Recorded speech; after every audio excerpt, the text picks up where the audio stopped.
Sampai saya tahu yang sembunyi di Malaysia itu katanya, yang kawin di Malaysia itu, saya perintahkan tangkap katanya. Saya kira nggak usah sebut nama, kan udah tahu kan.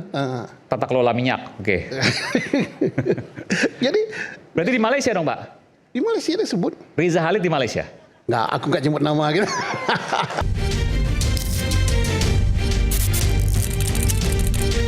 Beliau bertemu dengan tokoh-tokoh nasional yang memiliki kepedulian di bidangnya masing-masing. Prof. Siti Suro, Bapak Abdam Samad, Bapak Susno, nanti juga akan kita lanjutkan dengan tokoh-tokoh yang lain. Pak Prabowo bertanya, apa yang harus dilakukan untuk meningkatkan indeks persepsi korupsi kita?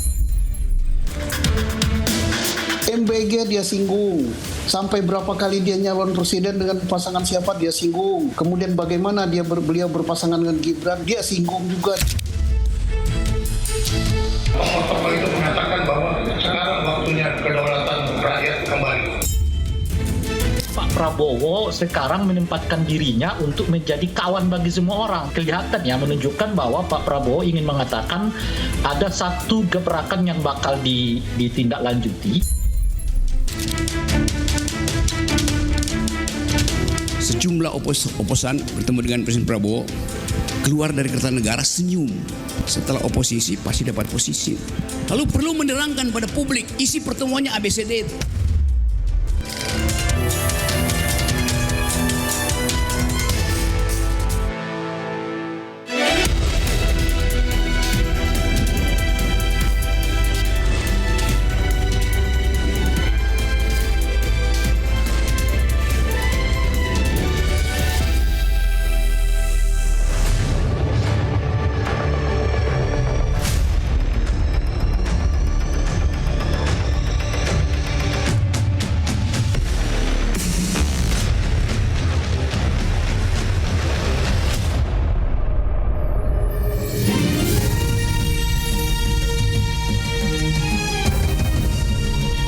Disiarkan langsung dari studio MNC Conference Hall Ainus Tower, Jakarta. Inilah Rakyat Bersuara bersama Aiman Wicaksono.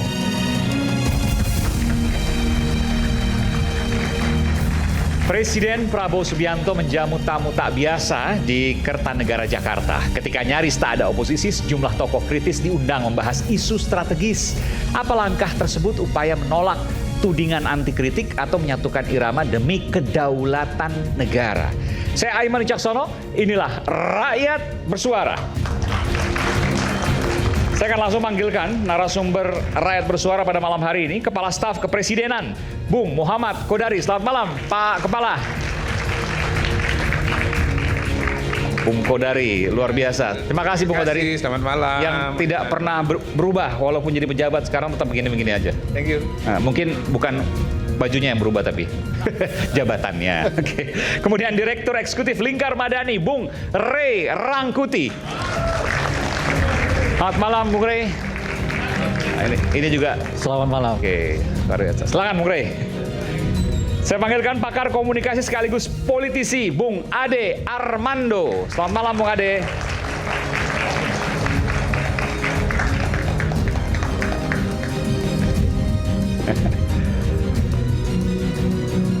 Terima kasih, Bung Ade. Silakan.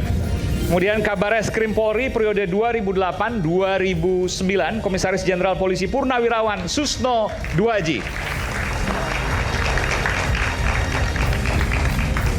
Ini Selamat malam semuanya. saksi kunci malam ini. Gimana? Relawan Jokowi dan Prabowo Gibran, Bung David Pajung. Selamat malam, Bung David. Silakan, Bung. Malam, Bung Aiman. Malam semua bapak-bapak. Akademisi dan juga analis sosial politik, Bung Ubedillah Badrun. Selamat malam, Bung Ubed.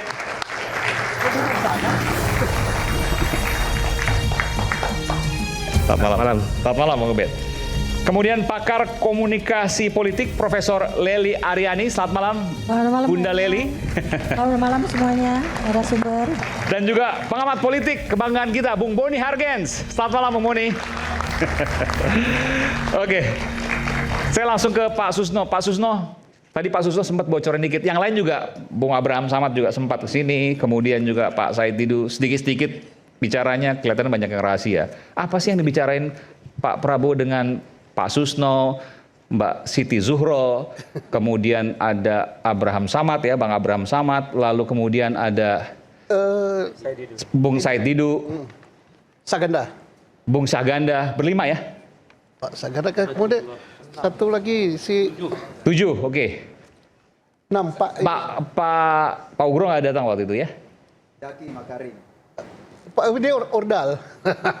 Siapa Pak? Pak dia Pakai yang punya microphone? podcast itu Hairsu. Oh, Hersubono Arif. Iya. Jadi apa yang dibicarakan Pak? Silahkan. Kalau saya ceritakan yang dibicarakan panjang ya, 5 jam. 4 jam itu ya di Kertanegara Pak ya? 4 jam lebih dikit lagi. Mana Pak ada cara menyingkatnya yang 4 jam itu? Nah, saya tanya begini Pak berarti. Mungkin masalah Yang paling mengena di mata Pak Susno.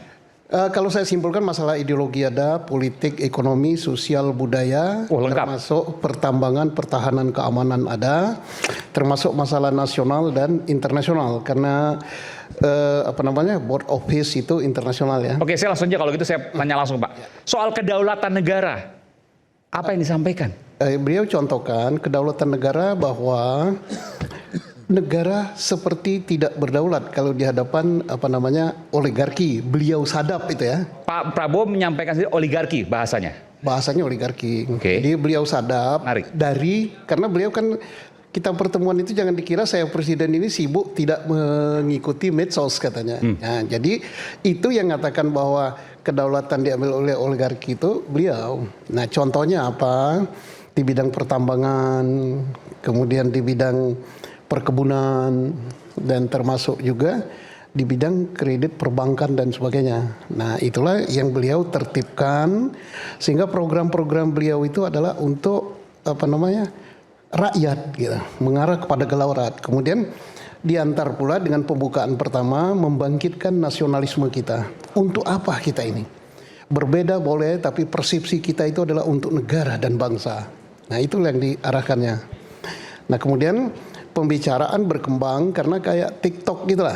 Jadi nggak pakai TikTok gitu ya. Nah, kita boleh nyela beliau bicara gitu. Beliau bicara, kita bertanya, beliau jawab. Kadang-kadang kita yang ngusulkan. Jadi kadang-kadang masuk ke pilkada, masuk ke masalah pertambangan, masuk ke data ekspor, bahwa ekspor kita itu bocornya sekian gitu. Misalnya saya bilang Pak, hasil tambang kita batu bara 750 juta ton setahun. Kata beliau tidak. Tercatatnya 800 juta ton. Tetapi yang data yang akurat yang dari negara lain yang memberitahu beliau bahwa kami mengimpor dari Indonesia itu ada sekian. Berarti lebih besar yang tidak tercatat daripada yang tercatat. Oh, under invoicing itu. Iya. Baik batu bara, nikel. Korupsi jatuhnya itu Pak. Ya korupsi iya. Main impor ekspor ilegal iya. Dan kalau beliau hitung karena beliau itu dengan perhitungan ya. Iya. Kalau ini tidak bocor ya termasuk pajak sawit dan sebagainya, maka duit masuk ke negara itu sampai melebihi dari APBN kita. Lebih dari 3.000 triliun. Lebih. Kalau dari pertambangan kelapa sawit itu dikunci kebocorannya atau seminimal mungkin ditekan. Iya. Lebih dari 3.000 triliun akan dapat setahun itu. Iya, jadi pemerintahan Pak Prabowo Gibran ini kan enak sekali kalau itu masuk. Tapi tidak seperti membalikkan tapak tangan kata beliau untuk itu. Maka perlunya kita nyamakan sikap bahwa kita ini untuk merah putih gitu, negara dan bangsa. Berbeda boleh, tapi tujuan kita itu. Nah, saya mau tanya Pak, tadi disebutkan oligarki. Apa yang salah dari oligarki yang disampaikan oleh Pak Prabowo atau mungkin dari teman-teman yang hadir di sana yang terkait dengan kebocoran itu? Ada? Ya kebocoran masalah pajak sawit misalnya. Karena kan yang menguasai sawit itu kan orang kaya itu oligarki. Oligarki itu lebih luas daripada naga kan. Nah, jadi kalau 9 juta misalnya tidak membayar pajak sawit, itu kan udah berapa? Yang bayar pun bocor gitu kan. Jadi kita kalikan memang luar biasa kekayaan kita. Pertama kami mau menanyakan itu kenapa kita kaya ini negara kaya raya tapi miskin. Tapi setelah beliau buka datanya, justru kita jadi terbalik belajar dengan beliau. Ini datanya. Dan data beliau itu akurat. Yang kita tadinya Tahunya akurat dari mana, Pak? karena sumbernya. Dia sebutkan ini sumber dari misalnya dari China, sumber dari negara lain. Kan akurat kan, negara itu yang beli kok. Oke. Jadi alur logikanya masuk tuh ya. Kemudian misalnya masalah kredit perbankan, kan akurat sekali datanya. Jadi dilakukan cross check, misalnya ini sawit. Iya. Sawit ekspornya ke China misalnya. Misalnya ya. Lalu timnya Pak Prabowo mengecek ke China. Ya, data impor kita misalnya 360. data impor kita misalnya 1.000. Posisi dicek. Data impor kita misal ya 1.000, tapi angka dari beliau kan ada itu. Karena dari BI dan dari Kementerian Perdagangan, Bea Cukai. Kemudian data dari negara itu, oh tidak, kami beli dari negara Anda sekian. Nah, ini kan mau membantah gimana lagi kan? Tidak mungkin data mereka bohong. Ya. Nah, itu ada semua di beliau, termasuk data-data kredit perbankan yang katanya misalnya itu sangat tertarik sekali. APBN kita 3.700 sekian triliun. Tetapi duit bank kita yang ngalir itu kepada orang-orang tertentu katanya sampai dengan 5.700 berapa triliun. Berarti lebih besar dari APBN. Tetapi mengapa kredit ini sebesar itu, justru pertumbuhan ekonominya hanya pertumbuhan ekonomi cukup bagus 5,3%, tetapi kelompok menengah justru berkurang. Kelompok miskin bertambah. Kelompok kaya bertambah kaya. Yang kaya makin kaya, yang miskin makin berarti miskin. Ada something wrong. Dan ini sudah dibenahi oleh beliau. Jadi bukan akan. Jadi, apa kaitan dengan kredit perbankan? Artinya kredit perbankan hanya muter di orang-orang kaya saja? Iya, kira-kira begitulah. Bahkan bukan kaya, orang super kaya. Ya, sehingga nanti kita cukup puas lah untuk bangsa Indonesia dengan kebijakan beliau bahwa kredit-kredit itu tidak bisa direktur ya banknya. Direktur bank itu langsung gitu-gitu aja. Sepersetujuan beliau. Beliau kendalikan langsung. Oke. Tapi soal cerita ini apakah ada tindakan konkret misalnya proses hukum, kemudian membongkar, menyampaikan ini ke publik dan seterusnya? Menyampaikan ke publik mungkin sudah sering ya.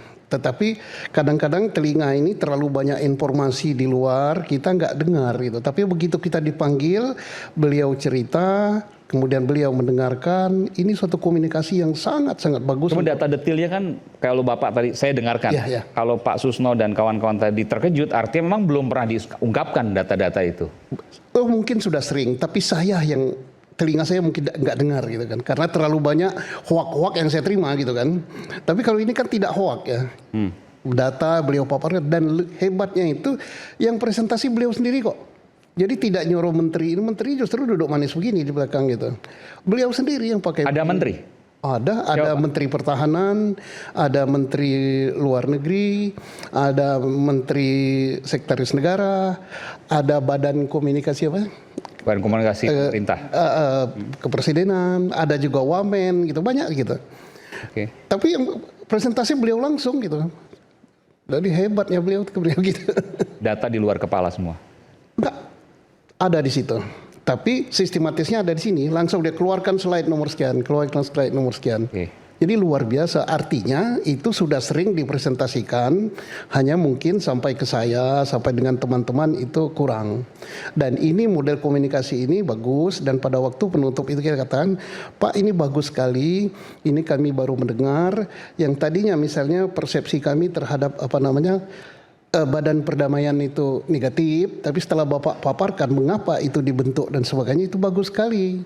Nah, kita sarankan Pak, kalau misalnya organisasi Islam itu bagus Pak, langsung beliau perintahkan sesegera mungkin. Nggak tahu. Bagus apa Pak? 2 hari tentang badan perdamaian yang dibentuk Trump itu. Oh, Board of Peace. Iya, itu langsung kan pertemuan dengan organisasi Islam, pertemuan dengan Menlu dan Wamen, termasuk pertemuan yang semacam kami diundang itu, adakan lagi katanya di Hambalang. Ya mungkin siap-siap aja Pak Rangkuti dua gitu. Bang Ray udah dapat undangan. Jadi artinya ini suatu metode ataupun cara komunikasi antara pemimpin dan rakyat yang sangat bagus. Dan kami juga mengira gitu, ada yang lucu gitu. Pak, kami tadi sebelum masuk itu sudah garang-garang gitu kan. Tetapi setelah keluar kok, setelah tahu data, tahu benar, kami jadi Jangan-jangan kami ini dikira terwoh gitu. Apa itu terwoh gitu? Ternak Pak Prabowo, ketawa. Ada yang Pasti mengatakan Bang Said Didu yang bilang tuh. iya. Terwo. Ada yang mengatakan Kami bukan terwo begitu ya. ada terworan ternak Prabowo dan Gibran. Oke. Kan dua pemerintah. Iya. Jadi karena apa? Setelah artinya teknik komunikasi yang paling bagus, mungkin Pak Ade Armando pakar komunikasi yang paling tahu lah, dikasih data kayak gitu, kalau orang yang punya pikir nalarnya tidak niatnya ingin menolak gitu, pokoknya apa yang Bapak katakan pokoknya salah gitu, kita jadi terbuka gitu. Oh iya, oh ini udah kerja, Ya. udah kerja. Tapi yang belum dijawab Pak, ini data dipaparkan. Iya, Logika kemudian dilakukan, dijalankan. iya. Tindakan ke depan apa? Dia udah paparkan. Ke depan tuh akan begini, akan bangun Keberatan ini. tuh sampaikan Pak. Termasuk misalnya kita perlu membangun perguruan tinggi yang berkelas begini. Kita perlu membangun rumah sakit yang begini. Oke, nah, ini kan agak nggak nyambung tadi bahwa ada kebocoran, sawit, tambang dan seterusnya. Ke depan tindakannya adalah? Iya, karena duit itu beliau berharap masuk. Dan mulai sekarang duit itu udah masuk. Dari mana masuk? Sekian juta lahan yang disita, baik pertambangan maupun perkebunan, itu kan ada rumusnya, saya lupa ya. 1 hektar kalikan rupiah, kalikan tahun. Itu kan denda. Denda atau proses. Maka duitnya yang sudah masuk pun banyak, yang akan masuk pun banyak gitu. Termasuk pertambangan demikian. Artinya apa yang beliau katakan itu, duit yang sudah masuk itu ada. Kalau nggak salah banyak, aku juga nggak tahu, Pak Kodari lah yang tahu itu. Sampai Pak Kodari itu kantongnya ada 8 itu. Jadi kita terkagum-kagum dengan cara beliau itu kan. Nah termasuk juga misalnya agak kalau kita pikir, lo kok nertibkan perkebunan tidak pakai aparat hukum gitu kan, tentara yang di depan. Ini masuk akal setelah beliau jelaskan. Kalau aparat penegak hukum mengapa? Kan sudah perintah undang-undang. Ya. Baik jaksa maupun polisi kan undang-undang udah merintahkan. Tetapi kan nggak jalan faktanya kan. Oke. Terus beliau ambil jalan ini. Contoh yang di IMIP kemarin itu misalnya. Iya. Contohnya saja apa? Pelanggaran pertambangan, tambang liar. Kan tahu semua aparat. Rakyat pun tahu kok. Tapi kenapa jalan? Nggak jalan. Kenapa nggak jalan? Kenapa nggak jalan gitu? Oke. Harus perintah presiden. Oke. Kebun. Ini melanggar HPH, ini melanggar hutan produksi dan sebagainya. Kenapa nggak jalan? Oke. Undang-undang sudah katakan begitu. Tapi harus perintah presiden. Nah ini mungkin aparat yang mendengar pada malam ini koreksi kita. Oleh karena itu militer waktu itu ikut kemudian melakukan penertiban itu. Seperti di IMIP misalnya. Iya, sekarang kan gitu. Tapi di belakangnya kan ada aparat hukum kan. Iya. Ada jaksa, ada polisi. Tetapi harus militer yang di depan. Nah ini supaya masing-masing kita ini sadar bahwa selama ini kita terlena gitu. Kok harus tentara yang di depan? Memang perlu seperti ini untuk shock terapinya. Harapan kita ke depan hukum itu berjalan, aparat hukum berjalan seperti biasa. Jadi jangan nggak perlu ada perintah operasi, nggak perlu perintah presiden. Kalau melanggar jalankan. Jangan justru kata beliau, ini justru aparatnya sendiri yang di dalam. Saya tahu nama-namanya katanya. Saya tahu nama-nama. Iya, saya sudah ingatkan. Contohnya yang di mana? Timah. Oke. Ada berapa yang Di Bangka Belitung. Iya, berapa ratus yang ditutup yang liar itu. Itu aparatnya. Saya tahu jenderal-jenderalnya. Iya. Pak Prabowo sampaikan itu. Oh, beliau wajar dia tahu, yang nggak tahu kan Susno kan. Kalau presiden kan punya intelijen, punya BAIS, punya segala macam kan, jelas dia tahu. Saya yakin informasi yang dia pegang itu A1. Oke. Tapi beliau masih baik bahwa diingatkan. Mundur dari situ. Kalau nggak mundur ya terima risiko gitu. Dan terus kan sekarang penertiban juga ke batu bara, penertiban kemana. Artinya walaupun hanya presiden dan wapres gitu kan, hendaknya aparat yang lain bekerja seperti itu sehingga negara ini lama-lama ke depannya tambah bagus. Itu yang kita harapkan. Jadi oligarki itu bicara, oke kita buka.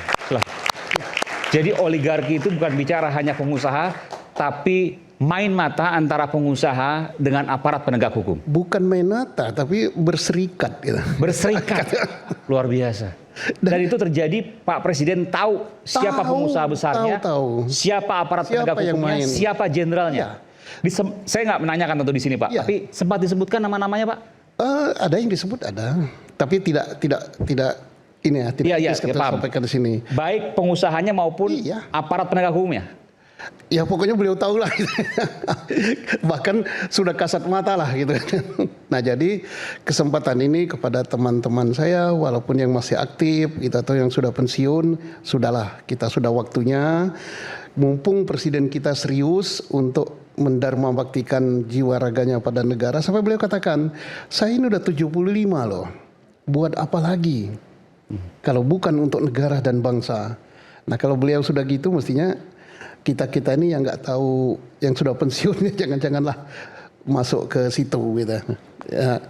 Dan kita senang bahwa ini acara seperti itu akan dilanjutkan terus sehingga kecaman-kecaman yang kita sampai katakan bahwa sampai beliau katakan bahwa saya tahu saya ini di semacam dinyinyir gitu, ngejar koruptor sampai ke mana? Antartika. Sekarang tidak Antartika katanya, seluruh penjuru gitu. Nah, sampai saya tahu yang sembunyi di Malaysia itu katanya, yang kawin di Malaysia itu, saya perintahkan tangkap katanya. Saya kira nggak usah sebut nama, kan udah tahu kan. Tata kelola minyak, oke. Jadi Berarti di Malaysia dong, Pak? di Malaysia disebut. Riza Khalid di Malaysia? Nggak, aku nggak nyebut nama gitu. Mahasiswa lebih pintar dari saya lah gitu. Jadi disebutkan Riza Khalid di Malaysia? Saya tidak sebut namanya, mungkin pada waktu Dan beliau Pak nyebut, Susno tidak membantahnya? dan saya pada waktu beliau nyebut mungkin saya lagi minum kopi, lupa gitu. Oke, kita beri tepuk tangan untuk Pak Susno dulu aja. Saya ingin Bung Rey, mungkin ada pertanyaan lanjutan, silakan loh Bung Rey. Atau pernyataan, saya persilakan.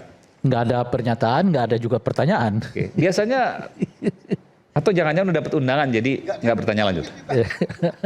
Nggak, saya belum dapat undangan dan ya saya juga merasa nggak penting-penting amat juga diri saya kan. Jadi nggak perlu juga diundang oleh presiden kan.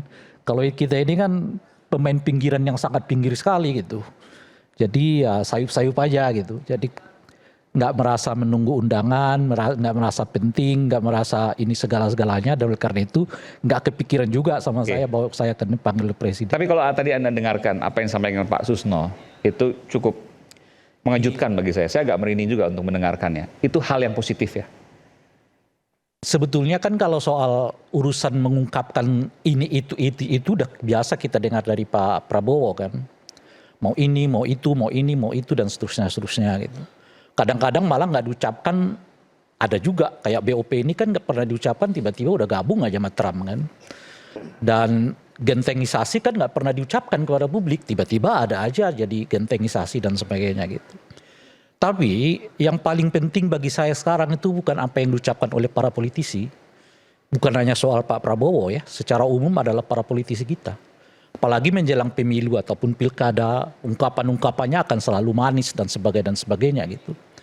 Yang paling Tapi penting, kan pemilu masih jauh, pilkada masih jauh. justru karena itulah, makanya saya mau mengatakan begini, kalau melihat sekedar ungkapan para politisi, entah waktu mereka kampanye, atau ketika mereka pidato-pidato, pasti kan selalu bagus. Nggak akan yang bagus, termasuk kalau ketemu dengan tokoh-tokoh ya seperti Pak Susno. Tapi sekarang yang jauh dari Yang kampanye, jauh lebih penting dari itu adalah apa yang kita lihat di lapangan seperti apa.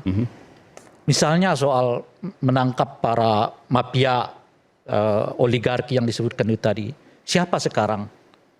KPK beraninya cuma untuk petugas bea cukai, petugas imigrasi, jauh menurun kan? Pajak gitu. Meskipun bukan berarti kita ada penindakan. Ya, ada penindakan, tapi kalau kita baca dengan langkah-langkah hakim ada penindakan. Ya, kalau kita baca dengan kinerja dari KPK yang sebelumnya, kan nggak begitu cara mereka main itu maksud saya. Nah, apalagi misalnya soal apalagi pengambil alihan tanah. Saya nggak tahu apakah itu disebut atau tidak disebut dalam pertemuan dengan para tokoh nasional ini, tapi sejauh ini kan kita nggak tahu tanah mana saja yang bisa diambil oleh negara. Dan kalau betul itu diambil oleh negara, tadi misalnya Pak Susno mengatakan ada banyak uang yang sekarang masuk dan itu di mana ditaruh dan sebagainya gitu. Jadi tentu itu kalau saya sih sudah dalam suasana nggak ingin lagi terpesona dengan para pidato para pejabat kalau saya itu. Tapi apa yang kita alami di lapangan. Sebab pada kenyataannya nggak ada para pejabat kita saya kira ya dari dahulu yang tidak berbicara hal-hal yang bagus gitu. Bicara hal yang bagus, tapi belum tentu mereka bertindak bagus gitu. Nah oleh karena itu mungkin ya akan kita lihat ke depan ya Pak Susno. Pertama adalah seberapa besar mafia itu akan dibongkar oleh Pak Prabowo. Seberapa besar tanah-tanah negara akan dirampas lagi, bukan dirampas ya, akan diambil kembali oleh negara kalau itu tanah yang memang ilegal dimiliki oleh orang lain gitu. Dan soal reformasi polisi gitu. Sampai sekarang misalnya kan Kapolrinya malah mengatakan siap ya, segala tumpah darah titik darah penghabisan gitu.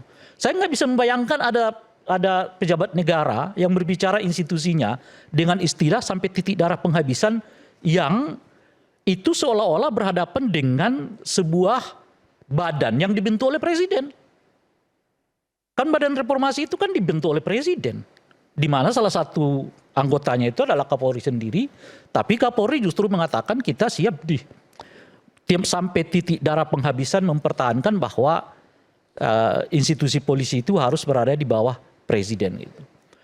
Nah sampai sekarang kita nggak pernah melihat apa yang akan terjadi dengan Kapolri. Padahal ya menurut saya sih pernyataan itu nggak main-main tuh. Itu pernyataan yang ya, apa istilahnya ya Pak Susno itu. Kalau nggak jadi bubar sekalian kan kira-kira gitu tuh.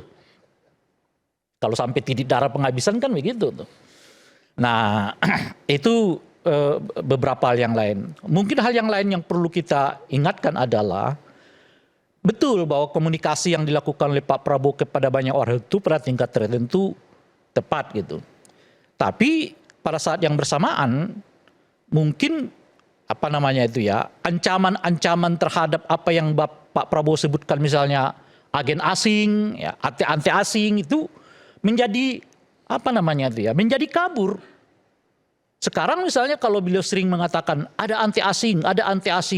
Siapa kira-kira yang anti asing itu? Semuanya hampir semua ke istana kok. Siapa lagi yang tersisa di luar? Kalau mau disebutnya mungkin PDI Perjuangan, tapi PDI tidak juga all out sebagai oposisi kan. Tokoh-tokoh yang disebut dengan kritis, Pak Menhan menyebut oposisi, Seknes menyebut bukan oposisi tapi teman kritis gitu ya. Itu juga sudah diundang dan mengapresiasi Pak Prabowo. Lantas istilah anti asing itu sekarang siapa? Nah oleh karena itulah menurut saya, ya kalau Pak Prabowo mau terus lanjut dengan istilah anti asing itu ya silakan gitu. Cuman itu jadi kabur karena boleh disebut mungkin ya kalau bukan 90-80% semua sekarang berada di lingkaran istana.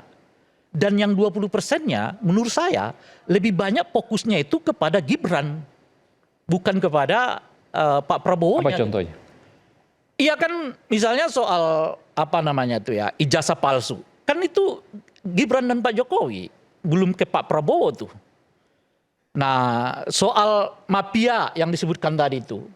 Misalnya Pak Said Didu mengungkapkan mafia itu ada kaitannya dengan kebijakan Pak Jokowi selama 10 tahun sebelumnya. Nah jadi kalau dilihat, kalaupun kita sebut misalnya ada 20% di luar, 20%-nya itu belum langsung ke Pak Prabowo tuh. Nah, dia masih berputar di Pak Jokowi, Gibran, dan kita nggak tahu apakah setelah itu nanti akan kepada Pak Prabowo gitu. 20% di luar maksudnya apa? Ini hanya mengandaikan. Saya kan mengatakan tadi itu, kalau dilihat apa yang disebut dengan aktor-aktor politik di Indonesia, 80%-nya sekarang berada di lingkaran Pak Prabowo. Kira-kira begitu. Oposisi lah gitu maksudnya? Nah, tinggal 20%. 20% itu satu PDI Perjuangan misalnya kan. Ya, okay. Tapi kan PDI Perjuangan juga nggak kelihatan all out untuk menjadi oposisi. Terus, kan. Satu lagi? Nah itu makanya. Satu lagi yang kalaupun ada tokoh yang kritis terhadap Pak Jokowi dan Mas Gibran gitu. Enggak, kalaupun ada yang 20% yang disebut dengan kritis itu tadi, kayaknya lebih banyak mengarah kepada Pak Jokowi dan Gibran. Maksudnya ante casing Pak Jokowi dan Gibran? Kan. Kalaupun ada 20% dari kelompok yang sebut kritis ini, Yang berseberangan? yang Oke. berseberangan itu, Oke. tapi sebetulnya kritiknya lebih banyak mengarah ke Pak Jokowi dan juga Pak Oke. Gibran gitu loh, Pak. Tidak ke Pak Belum Prabowo. langsung kepada Pak Prabowo. Oke. Jadi maksudnya yang seharusnya bicara ante casing tuh Pak Jokowi dan Mas Gibran? Enggak, bukan itu yang saya maksud. Oleh karena itulah saya jadi bertanya, yang seringkali disebut